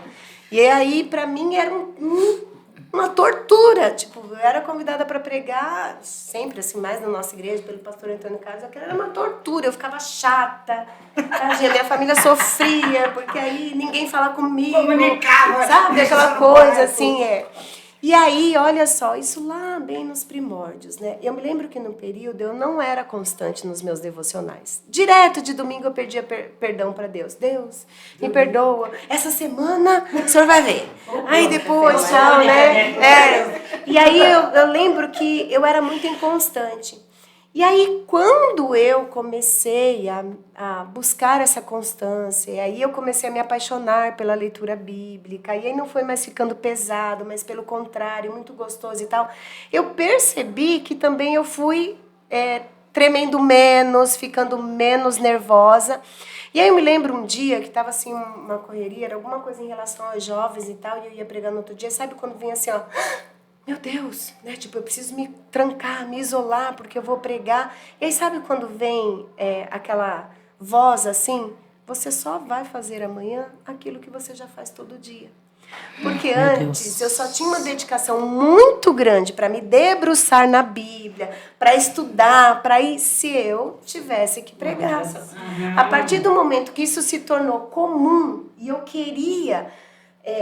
me debruçar, estudar e ler para me alimentar, e não mais porque eu tinha que pregar, todo aquele desespero de pregar parece assim que diminuiu assim, ó, absurdamente. Então assim, os meus devocionais são esboços de pregação, então tem muita coisa guardada, muita coisa que eu vou só escrevendo, então os meus devocionais são escritos, às vezes eu passo uma semana inteira só num lugar só. Quando eu vou pregar, ou se eu vou pregar, não sei.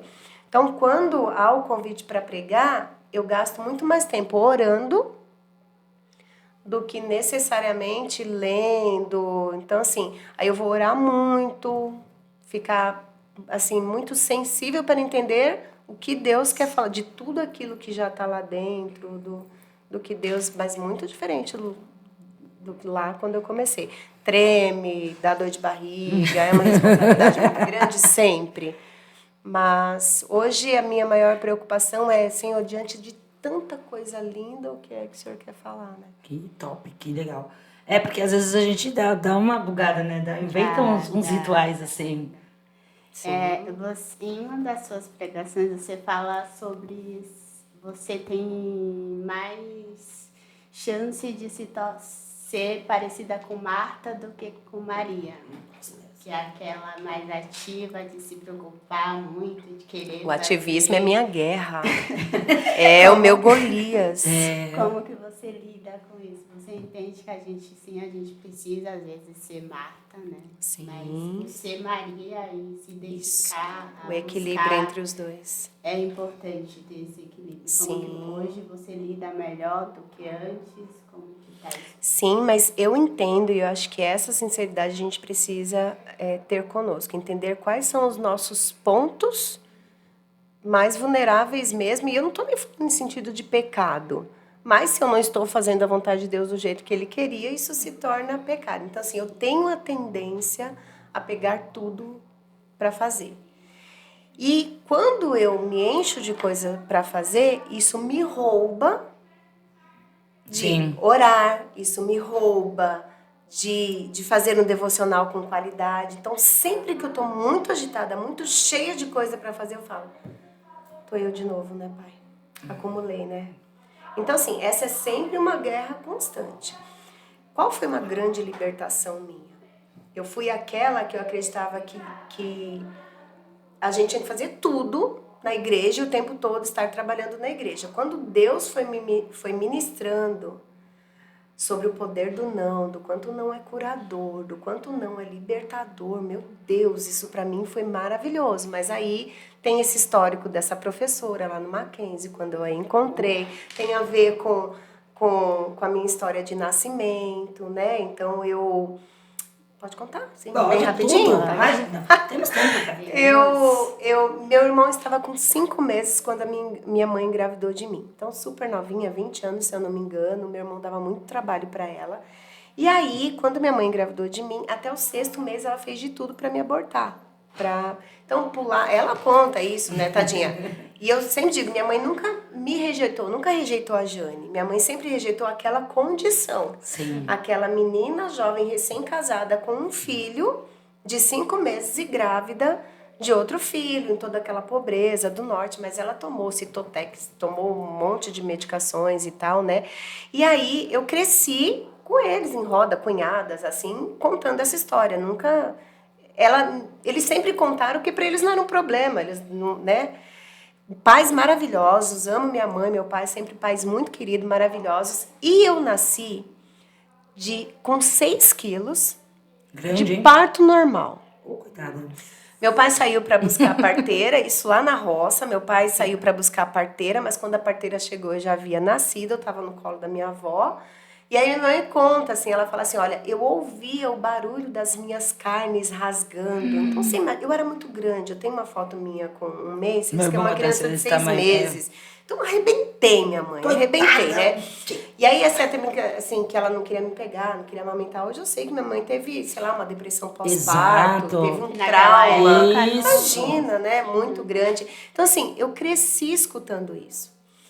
Sem eu perceber, isso me transformou naquela menina com uma autocobrança absurda. Então, assim, mesmo sem ser crente, eu era aquela filha que não podia dar trabalho. Eu era aquela filha que não podia repetir de ano, eu era aquela filha que não podia fazer nada de errado. E, assim, mesmo eu namorando o pastor, comecei a namorar ele com 14 anos, não tinha esses princípios bíblicos de casar virgem, etc e tal, eu não deixava o evangelho tocar em mim, porque uma vez eu escutei uma conversa da minha mãe dizendo assim, não, se um dia, eu sei que eu tenho uma menina dentro de casa, no dia que eu descobrir que eu tenho uma mulher, nossa casa não vai dar para essas duas. E aquilo ficou assim, eu pensava, não posso dar desgosto para minha mãe, não posso dar desgosto para o meu pai.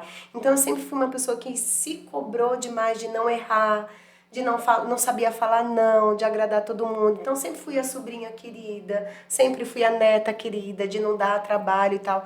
Isso parece muito romântico e muito lindo, só que é uma escravidão pra você. Exato. Eu não falava não pra ninguém. Era a Jane queridinha, pode deixar que eu faço. Não, tudo bem, eu dou conta. Aí você vara à noite, você... Entende? Então, assim, quando conversando com essa professora e fui contando o meu histórico pra ela, ela foi falando, faz sentido isso pra você? De você carregar esse peso por já ter dado... Foi uma filha atrevida, feito sua mãe sofrer, e aí agora você não pode mais fazer ninguém... O seu nascimento já foi baseado de muito sofrimento, inconscientemente eu carreguei isso comigo. E essa professora me ajudou demais e eu comecei a apresentar isso intencionalmente a Deus. Senhor, eu não quero carregar nada sobre mim. Eu fui projeto teu, eu não tive culpa de nada e eu comecei com essa professora me ajudando, orando a respeito disso, direcionando, e eu fui começando a falar não, e eu me lembro muito, nem sabia que isso era técnica do espelho, mas eu conversava muito assim, que o Espírito Santo dizia assim, olhava no meu olho e falava assim, tudo bem as pessoas ficarem chateadas com você, Jane. Tá tudo bem, as pessoas vão ficar chateadas. E aí, quando eu comecei a me deparar com as primeiras situações, assim, que algumas pessoas ficavam chateadas, e eu não morria por causa disso, não perdia noite de sono, não me chicoteava, não me martirizava, eu falei, uau, tô caminhando, sabe, para esse caminho de libertação. Então, assim, eu entendo que o ativismo é uma guerra para mim e eu não posso voltar para esse lugar. Então, o tempo todo eu tô me policiando. Antigamente, eu não ia aguentar estar aqui com vocês, com as meninas decorando a igreja pro culto amanhã. Exato, seria uma luta. Eu não estaria. Ou então eu ia ficar, meninas, vocês me perdoam, pelo amor de Deus. E nem dei satisfação. Tô de boa. Tô até folgada demais. Intimidade é uma bênção. Eu mudei a última palavra, viu? Intimidade é uma... Isso depois da conversão, tá? Não é? Intimidade é uma bênção, é o que faz a gente estar mais próxima e que aí isso. Tá flua tudo mais fácil, bem. isso. Jane, mas se você não for, eu vou ficar triste. Vão, gente, tá tudo bem, não vou. Ah, não consigo estar em 2 lugares ao mesmo tempo. Alguém vai ter que chatear e tá tudo bem. Nossa, como isso é libertador, como isso é curador. Jane, eu sei que você é muito fã do filme Divertidamente e que você instrui seus pacientes sobre esse filme. E recentemente eu fui numa palestra sua que falava sobre emoções, embora muito tratada nas emoções, porque ela não pode me gerir. O que você fala para essas pessoas que deixam as emoções tomar decisões por elas? Não, gente, vamos lá.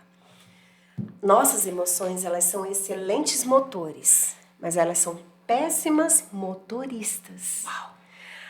Romanos 12:2, e foi através de Romanos que eu decidi ser terapeuta cognitivo-comportamental, ela diz, transformai-vos pela renovação da vossa mente, para que experimentei a agradável, boa e perfeita vontade de Deus. E apresentai a Deus, né, o vosso culto que racional, né, o nosso corpo como sacrifício vivo, o nosso culto racional. As nossas emoções, elas precisam ser dirigidas pela nossa razão. Então, nós nos comportamos e nós sentimos conforme as nossas crenças. Então, o que é que a gente precisa cuidar mais?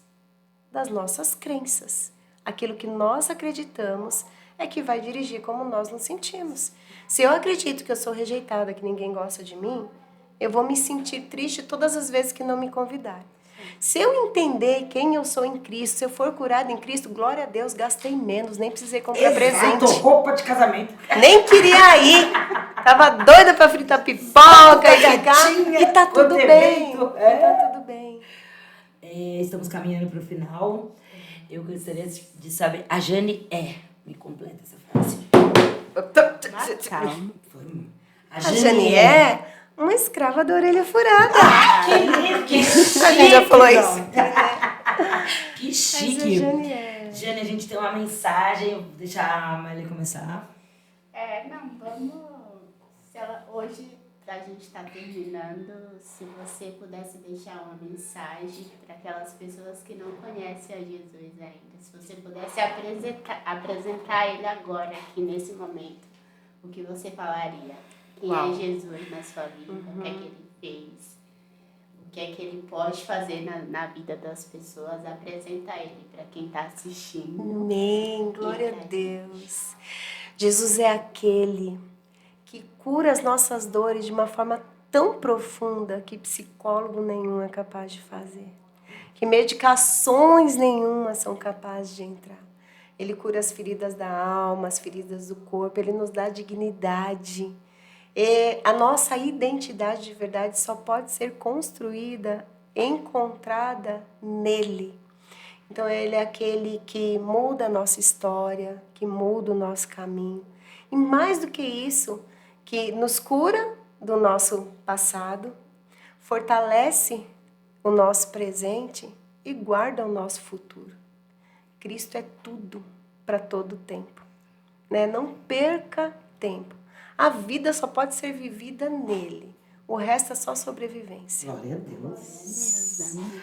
Jane, eu vou começar a te agradecer. Eu não sei explicar. Peço pra Dudinha pegar algo, aquele grandão que tá lá em cima, algo que veio no meu coração para te presentear no particular. E acho que através disso que eu fui impulsionada e desse crescimento, amadurecimento meu particular, Amém. Que passei por tanta dificuldade, eu te entrego, porque você sempre fala, em seus passos, o que faria Jesus. Ela sempre falou muito isso pra mim. Paula, em seus passos, o que faria Jesus. E fui impulsionada esse ano por algumas coisas e pela Miley, que também é um instrumento de Deus. Meu Deus! Que eu tinha algumas dificuldades e Miley veio para complementar. Isso era um sonho. Miley veio para complementar e para ajudar. Gente, pra mim é um sonho ver vocês duas juntas. Somos pra dia mim 13, né, sonho. Somos dia 13. Dia 13 de julho. Domingo. É um dia assim, muito especial na vida dessas duas meninas e na minha vida também. Um dia elas vão poder contar direitinho aí porquê, né? Mas é um dia muito especial e assim, ter as duas, assim, juntas, uma crescendo junto com a outra. Gente, pra mim é algo assim, sabe, fora do normal falar a respeito disso. E até agora nós tivemos um casamento aqui antes disso, né? Da Tainá, muito querida. E a Tainá foi uma das minhas primeiras pacientes, assim, que eu me formei. E um dia, o Brian, né, era alguém, assim, utópico, né, assim, tão distante. E aí, de repente, hoje, né, está aqui celebrando aí o casamento do Brian e da Tainá. São coisas que Deus fazem, né? A gente não tem noção do que a gente está vivendo hoje, das colheitas que virão no amanhã, né? Exato. Eu acho que assim foi a trajetória como Deus, que é um Deus de bons encontros. E eu aprendi isso com a história de Filemon, Paulo, né? E foi um bom encontro, né? O que Deus fez na nossa vida. E eu vi a Paula presenteando a Pamela. Preciso contar, gente, uma coisa pra vocês. Eu vi, através das redes sociais, a Paula presenteando a Pamela com um quadro assim incrível. Eu falei, meu Deus! Não, eu vou pedir um quadro pra Paula. Não vou pedir um quadro pra Paula, né? Isso aí tem que ser algo que, tipo assim, se o Espírito Santo tocar diante de Deus com temor e tremor, no dia do aniversário da Pamela, quando ele deu, eu falei assim, meu Deus, Senhor, eu queria um quadro. Olha só o que Deus faz. Gente, Deus é um Deus que ele olha, assim, ó, o desejo, assim, mais escondido dos nossos corações. A gente não tem noção. Quando eu era pequena, eu tive uma infância muito pobre, lembra? Periferia de Santo Amaro, toque de recolher. E aí, uma vez eu ganhei uma boneca só de marca, assim, que foi a Mentazinha da coleção Moranguinho. Eu era tão apaixonada por aquela boneca. E aí eu com 9, 10 anos mais ou menos, eu dizia o seguinte, quando eu crescer e eu trabalhar, eu vou fazer a coleção Moranguinho pra mim. Meu sonho era crescer para trabalhar, para comprar fandangos, Danoninho e fazer a coleção Moranguinho. Só que cresci e tal, casei e tal. E aí um dia eu pensei, eu vou fazer a coleção Moranguinho pra mim. Mas eu queria Moranguinho antiga. Aquela igualzinha que eu tinha, do cabeção, daquele corpinho cheirosa que só, né? Gente, ela virou relíquia. E aí eu fui olhar na internet, era uma fortuna. Tipo, 300, 400 reais cada uma daquela, né? E aí eu conheci a Verinha, que é uma outra história. Nossas vidas se cruzaram na UTI de um hospital e tal. E aí fui cuidar da Verinha, virou uma preciosa, uma filha do coração, uma irmã, uma querida, uma parceira, companheira, né? E aí um dia a Verinha me chega com uma caixa lá em casa, dizendo assim, eu trouxe pra dar pra Bianca pequenininha. A hora que eu abri, era a coleção Moranguinho completa. Deus. A coleção antiga. Eu disse pra ela, pra Bianca. Pra Bianca nada. Deus está me presenteando. Gente, ela tá lá numa caixinha guardada no meu guarda-roupa. Coisa mais linda. Toda vez que eu olho para aquela caixinha, eu vejo um Deus que olhava para um sonho de uma menina lá na periferia de Santo Amaro que nem conhecia ele. Esse é o nosso Cristo. O que você está esperando para aceitar ele? Amei demais! E você sabe que fazer esse quadro me trouxe algo assim, que como eu estou voltando a pintar depois de muitos anos, alguém me pediu um que na circunstância certa, também está numa fila, mas eu fui impulsionada pelo Espírito Santo de fazer esse quadro, e a minha mãe, a Pamela, não, tá lindo, eu toda cheia de cólica, mãe, será? Mãe, tal, mãe, isso, a Pamela e minha mãe... Tá aí o resultado que foi tocado no meu coração. Foi o Espírito Santo que impulsionou e falou, faça pra ela. Incrível, amei. Pra ela, mostrou amor. Olha, demonstrou amor, é isso. Foi, esse desejo no coração nasceu no dia do aniversário da Pamela, quando eu disse pra papai, eu quero um quadro. Só não vou pedir. Só não vou pedir. O senhor sabe, o senhor sabe. E a Jane esse é o nosso a Jane é tão resposta de oração que eu falo assim, Deus, me dá uma missionária, uma pastora que não seja boazinha, que não seja burra. Às vezes eu falo com ela brincando intimamente, eu falo assim, que eu tenho uma amiga tão inteligente, que eu tenho uma amiga burra. Ela resmunga, ela fala que saco, eu queria uma amiga burra. Eu resmungo, eu falo pra dentro, falo assim, porque eu não tenho uma amiga burra. Porque às vezes ela faz uma leitura que eu fico assim, Jesus, mas ela também é muito inteligente, né? Oh, meu Deus. Querida. É tudo dele. Tem mais um presidente que é do podcast. Esse é do podcast. pode. Exato, porque você foi orado, né? Essa sequência de pessoas que vai vir aí de convidado. O pastor foi Deus que trouxe Olha ele. que não foi? lindo! A gente sentiu a presença de Que Deus foi entrando a aqui, data. Jesus Glória a entrando. Deus. Foi tremendo. Esse é o do pode. Ai, gente, vocês são incríveis! Meu Deus! O podcast quer deixar a marca na sua vida, quer deixar a marca que você nos ajudou. Olha isso! Gente do céu! Isso que você ajudou em oração, desde o momento que aí revelamos para você algo que estava no nosso coração por causa do dia 13, por causa de um bastidor atrás, né? E aí você fez parte e a gente orando, veio no mesmo coração. A primeira, Janiele, E olha, pros vocês- íntimos. Vocês observaram isso, né?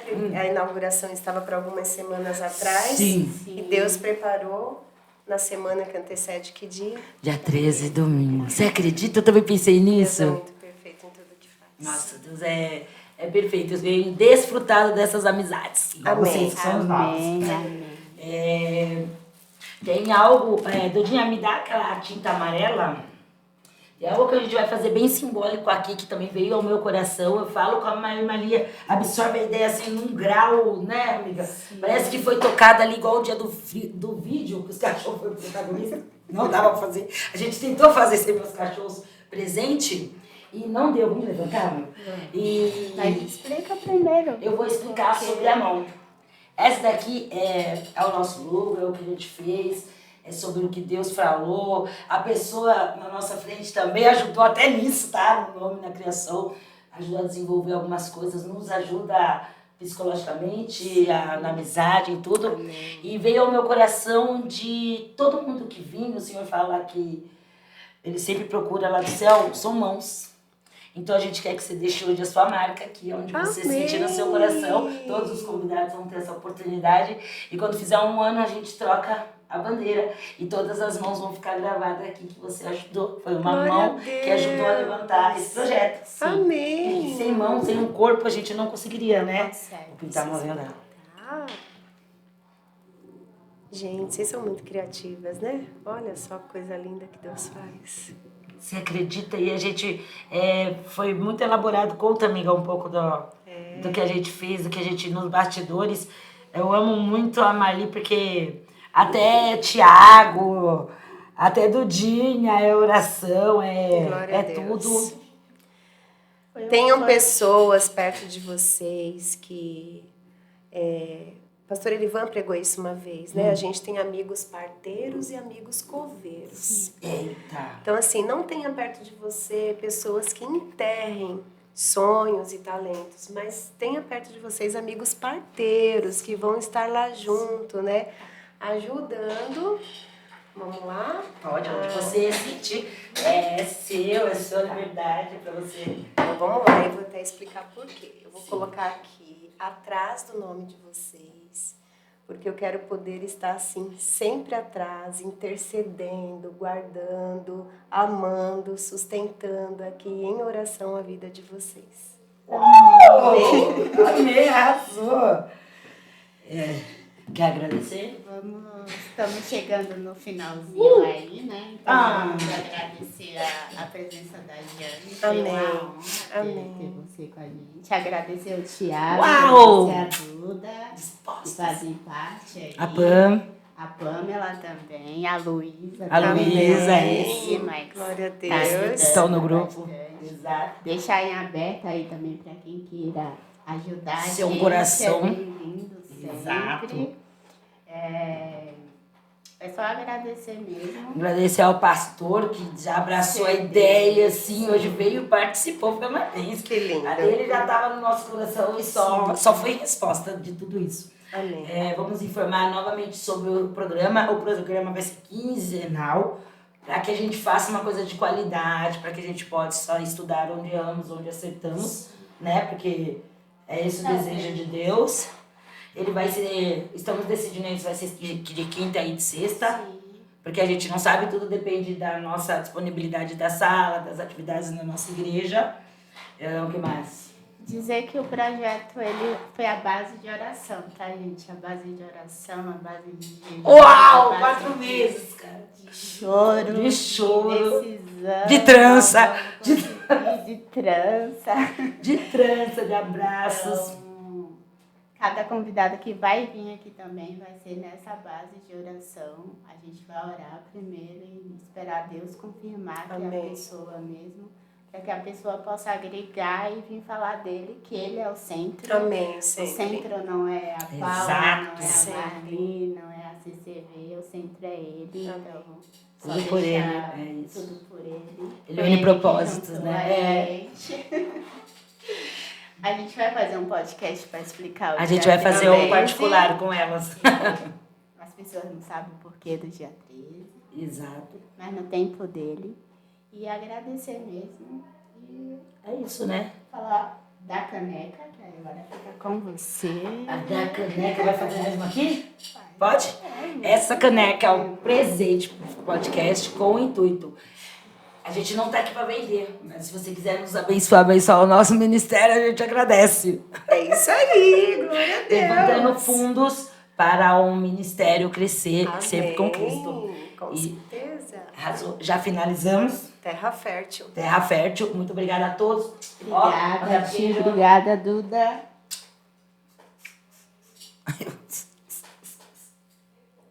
Amém. E estreamos. Coitado, tá esquecido o papel, né?